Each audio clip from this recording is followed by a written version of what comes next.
It's the night of February 1st, 1959, on the eastern slope of a mountain in the northern Ural Mountains of the Soviet Union. A tent sits alone in deep snow, high above the tree line. Inside are 9 experienced hikers, settling in for the night. Sometime in the dark, they cut open the tent from the inside and run out into the cold. This is the story of what happened on Dyatlov Pass. None of them make it back.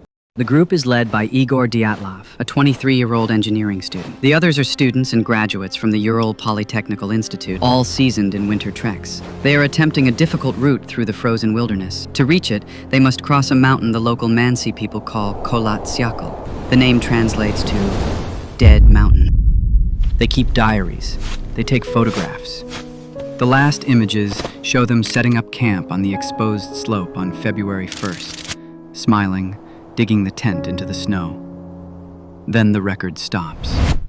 The group was due back around February 12th. When they miss the deadline, no one panics at first. Delays are common. But days pass with no word. On February 20th, a search party sets out. 6 days later, they find the tent. It is half collapsed and buried in snow, and it has been cut open from the inside.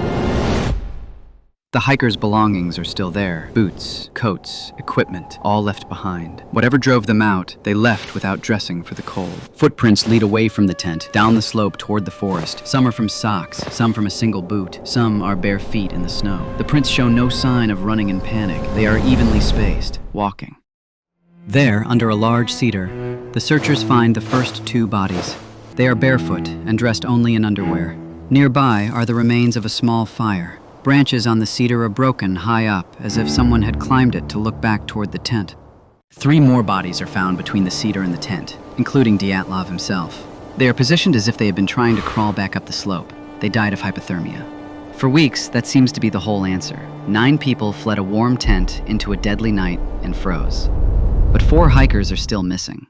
It takes until May, when the snow melts, to find them. They are in a ravine deeper in the forest, under several feet of snow, and their bodies do not fit the hypothermia story. 1 has a fractured skull. 2 have crushed chests with broken ribs. The force required, investigators noted, was comparable to a car crash.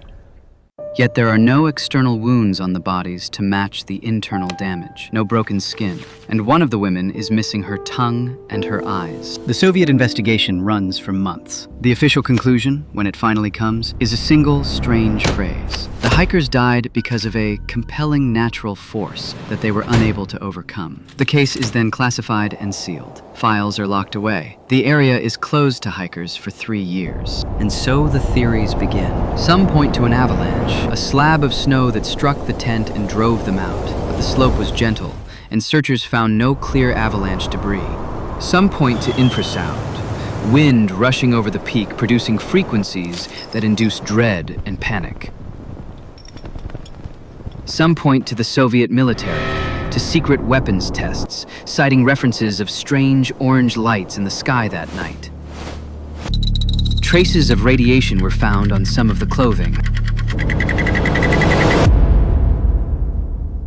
In 2019, Russia reopened the case. In 2020, officials landed on an avalanche after all, a smaller, delayed slab slide. A 2021 study using modeling built for a Disney film lent it some support. For many, it was the closest thing to an answer in 60 years.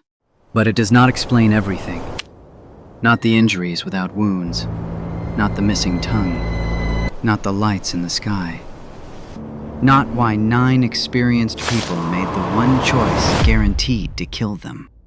They cut their way out of the only shelter they had on the coldest night of the year and walked calmly into the dark. The question that has never been answered is the simplest one. What did they see that made staying inside the tent the worse option?